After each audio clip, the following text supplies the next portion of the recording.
about how incredible like nature is, and how important it is to take care of the earth, and if we're not taking care of the earth, like how bad things are getting and will continue to be, and like predictions that they have, and like it's speeding up because of us. And really, like, what could be more important than saving the earth right now? Like, really, when I think about it, it's like, how is it more important than your job, than going to school? Because if you don't take care of it, then you don't have a job, and there's no point in going to school because it's not here. So we take care of the earth, and the earth takes care of us. And I feel like that, like all of us, like feel that and feel led, and that's like why we're here. And it's super important, and like I just feel like we're going to share and make a big difference and help others to be more aware. Yeah, so we had a great conversation all about that. But so I just wanted to say a little of that beforehand. So we went to Bellevue Farms a couple weeks ago. And this is like how I saw, well, I'm focusing on like the fruit tree area of the farm. And so this is like my observation first of this part of the farm. There was maybe like 10 fruit trees, a lot of young fruit trees. I consider this area like a zone 3 area that you might visit maybe once or twice a week. They told us that they were having issues with the teenagers that would come to mow the grass, like how they would not really respect the trees and what they were asking to give the trees space, and were harming them with their weed whackers. I also noticed that there's like a sewer, like manhole, like really close to the trees. There's power lines, it's right next to, so the trees are like along a fence, and then right here on the other side is a road, like I forget the name of the road, but there's a road right here, because there's a neighborhood right there, so there's traffic that comes through there. And I also like noticed that there was power lines, and that there was like some trees that were leaning, and I was like, okay, this area needs some love. And so the juices started going like right away when I got there. I'm like, okay, there's work to be done here. So the first thing I thought of was like the fumes of the cars that were coming by, how they like would be affecting the trees and like the fruit that we're going to be putting in our mouths to eat. So I'm like, okay, like what's like some things that we could do about that? So I saw that so I go researching. I figured that, okay, we can turn the fence into a living wall and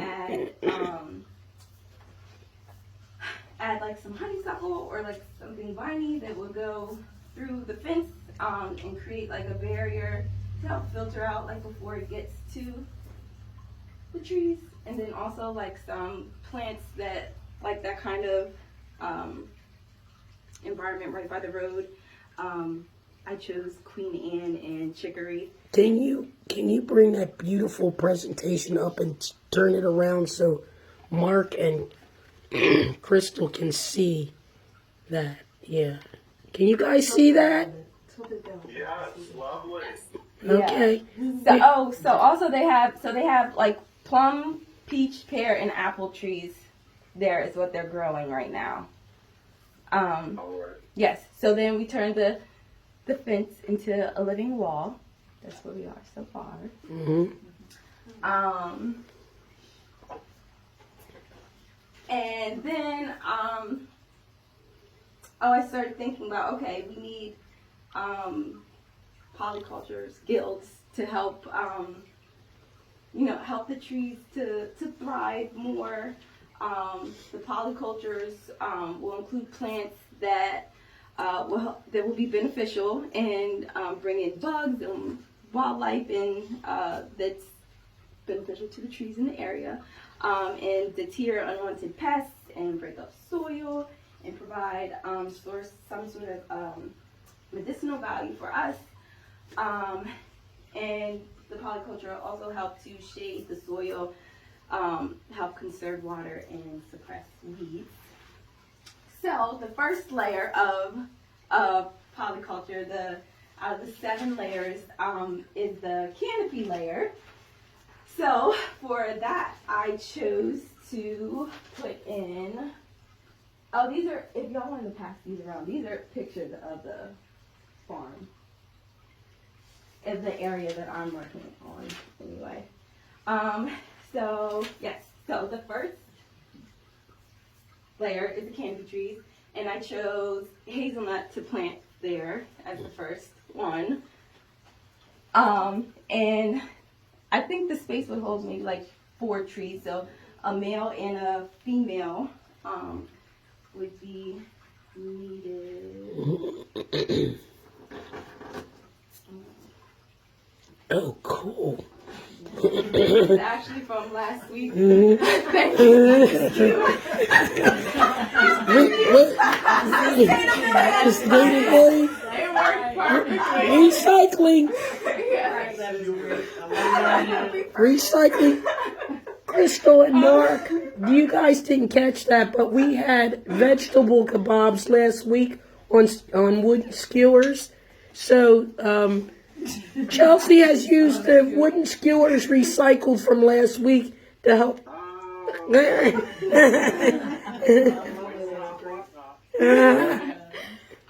Okay, so I create those as my canopy trees. And then the second layer is usually a low tree, which the fruit trees would kind of be that second layer. And then there's the shrub layer, which I chose. I just was looking at different ones that I thought would be beneficial. So I don't know if you've ever heard of this, but this is red chokeberry. And this is a 4-season evergreen. It's easy to grow. It's in the spring. It has flowers and provides nectar and pollen to the bees and butterflies. And then the berries are a food source, like for the birds and throughout like the winter time. So I was going to pop that in there. And then the 4th layer, I was going to add some concrete,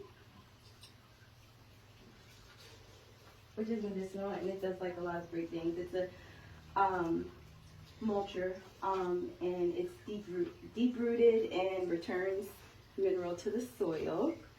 So I'm going to add that in there. Also oregano, which is like a repeller of unwanted pesky things. That in there. And then creeping clover. When I first found out about this, I was like, oh, this would like solve problem for a lot of people, like with grass. So if you didn't want, if grass like cutting is an issue, we could get rid of the grass and we could put in creeping clover, which just sort of like spreads, and then people wouldn't need to mow the grass or weed whack. And it's also a nitrogen fixer. It's resilient and it breaks soil. Then my 6th layer. Oh, I also have yarrow too. We'll stick in here somewhere. I'll have to go back and find that.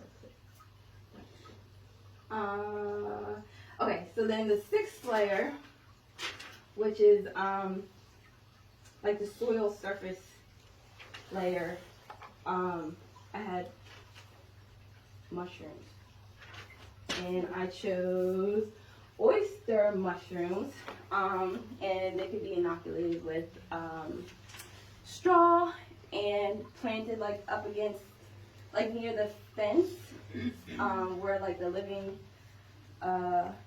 wall is. so that it would have like more shade in that area. Oh, and then there's some like really interesting stuff I want to share about. About the mushrooms.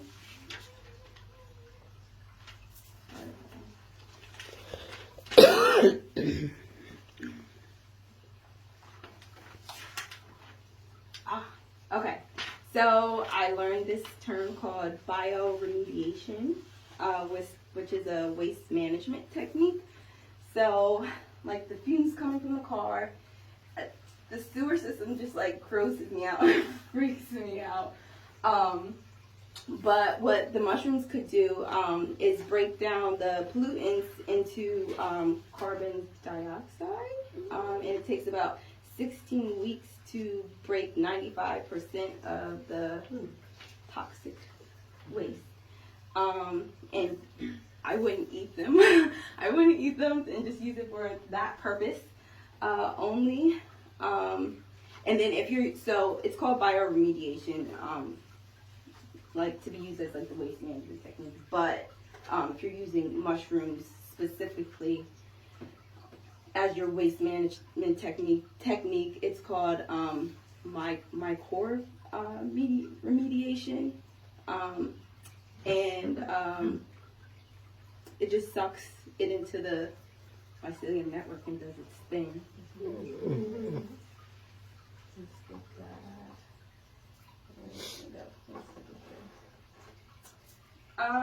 And then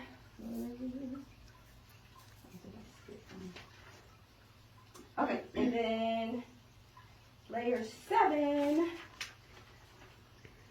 is the vertical layer, the climbers and the vines, and I chose American groundnut, and it's a edible bean-shaped fruit. It's native and also a nitrogen fixer. Just gonna stick this one in there as well. So that would be my polyculture that like we create, and then so then also I'm going back and forth trying to figure this out, but I really want to save the leaning trees. So, in a polyculture way, I was thinking, from a polyculture standpoint, I was thinking, okay, maybe putting like a tree in front of it that would help like block the sun some, so it would throw the other way and like grow towards the sun. But I don't know, I think it might be too big, so possibly like doing some earthwork, maybe digging a hole behind it, and some stakes to help straighten it up. Sorry, that's part of my foot. I didn't turn it right. Yes. I think that might be it. I know. Thank you. I did that. That's what it is. My presentation.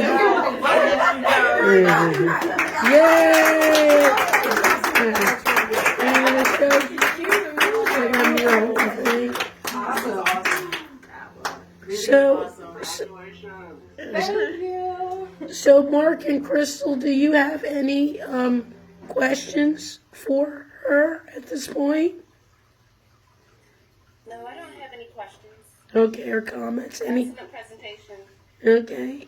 Any of the other cohort 5?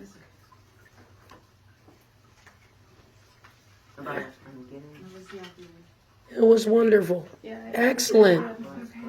Thank you. You learned a little something, didn't you? Yeah. I like that it's 3D too. Yeah. I had so much fun. Like arts and crafts stuff is just like my thing. I loved it. Very, very, very wonderful presentation. See, and this is why, like in the very beginning, you guys were so wanting me to tell you I need to get a graph piece of paper and do X, Y, and Z. And the creativity that's going to be coming out of these is amazing. You know, what Kalia did last week and this one, and what I know is also coming, was wonderful. So, how about if we take a 5-minute break to allow the next presenter to get set up, and who is that going to be? Don't all volunteer at once because, all right. It's gonna be hard to go after that. I know, I'm like, Okay, or so something on my board. now everybody's going to have a wonderful presentation. Be the same presentation back to that. Yeah, everybody's going to have a wonderful presentation. So I'm going to put this on pause.